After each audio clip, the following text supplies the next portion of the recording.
Welcome to How to Retire on Time, a show that answers your questions about all things retirement, including income, taxes, Social Security, healthcare, and more. This show is an extension of the book, How to Retire on Time, which you can grab today on Amazon, or you can go to www.howtoretireontime.com.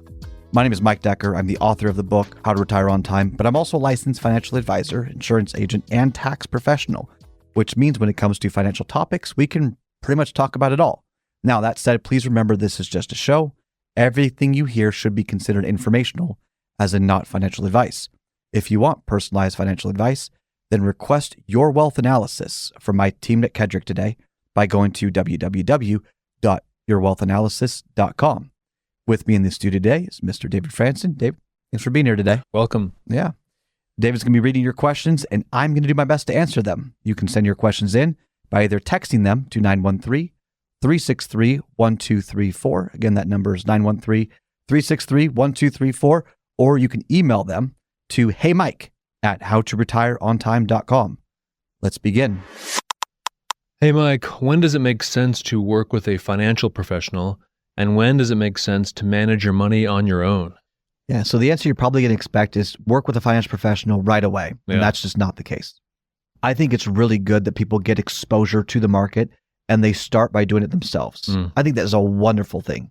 So in my mind, go to ChatGPT, go read Kipling or go read these financial articles, maybe get some of just start exposing yourself to the world of personal finance.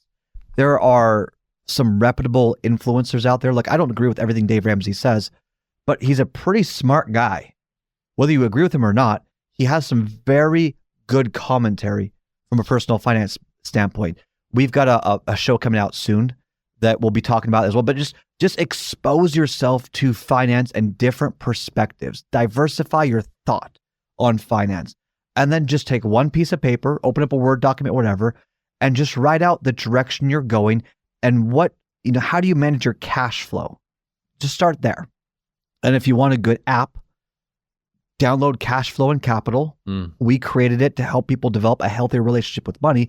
But that's how you start mastering your finances, is starting with your cash flow and understanding where your money is going. At some point, if you do this right, if you make more than you spend, you're going to start to accumulate some money just in your savings account.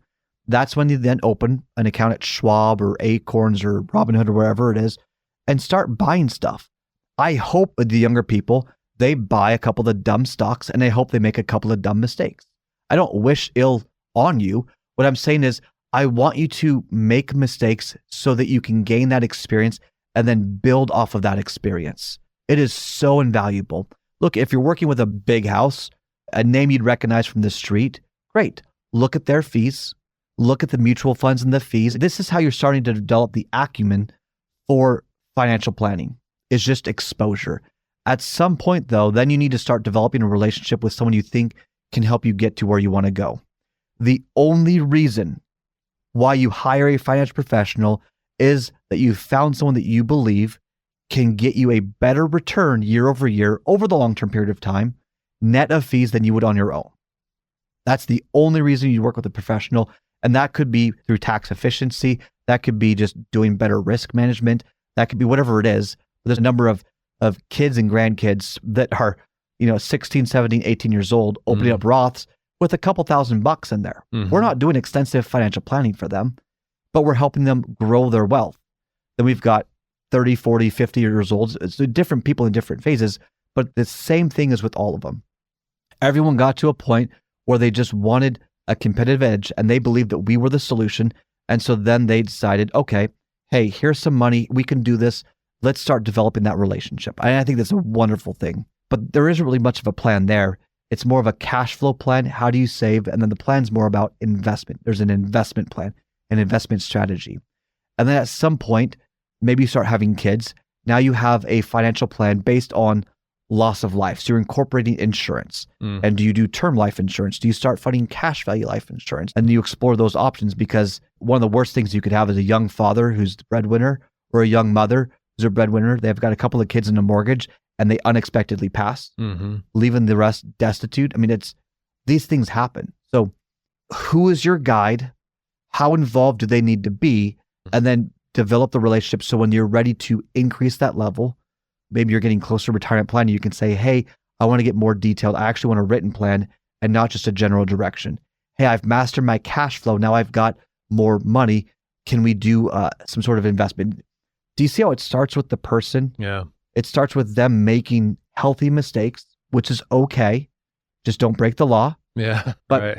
And then you're moving in the direction to where you're working with someone who's going to help ask the questions you don't know to ask, get you answers to those questions, and then help you get more out of your money, help you find efficiencies. Mm-hmm. I know how to change the oil in my car, but I prefer to have a professional do it. I would never perform heart surgery myself. There are certain things we have professionals do, Right. but it has to make sense from a fee standpoint. Right. So it starts with the individual, but have a plan, have a direction you're going, and then as the complexities increase, bring them in. Most people, in my opinion, start too late working with a financial professional because they don't feel like they have enough money to work with someone. Like, no, hold on. You just might not have a comprehensive relationship, but you can still start that relationship. You can start growing your wealth. You can start doing all sorts of wonderful things. You just don't know unless you ask. And you've got to at least start the conversation and go from there. And look, we're not the only financial professional out there. Yeah. But you got to interview. You know, it's like your first date's not with your future spouse. Got to date around a little bit. Right. It's a good thing. You know, everyone's going to be a little bit different here.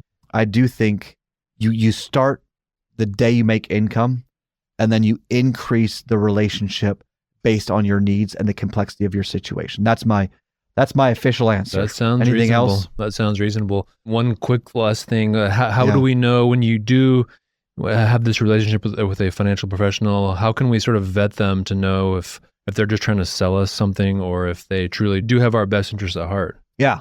If they're asking you questions and they're proactive in contacting you, that's a sign of a healthy relationship. If they're not doing much, I would question. I'm not saying it's the wrong relationship. I would then question the relationship. If you've hired a financial professional with the sole purpose of growing your money in the market and you don't talk that often, I don't really have an issue with that because that's clearly what was defined as the relationship. Sure. If you're wanting to talk about other things and they're not having those conversations with you, then I'd question the relationship with you. Just like there are foot doctors, knee doctors, hip replacement doctors, there's all sorts of different doctors. There are different people that specialize in different things in the financial services space. So it's just define what you want, and then are you with the right person that specializes with it? So like, for example, we specialize in a couple of different ways, but our bread and butter is financial planning. It's how to get the most out of your cash flow and your overall plan. One of our other ones is specializing in active management in the market. So for your qualified accounts, your retirement accounts, we actively trade those and we love it. And we are very proud of our returns. But that's a niche thing that we do here, right?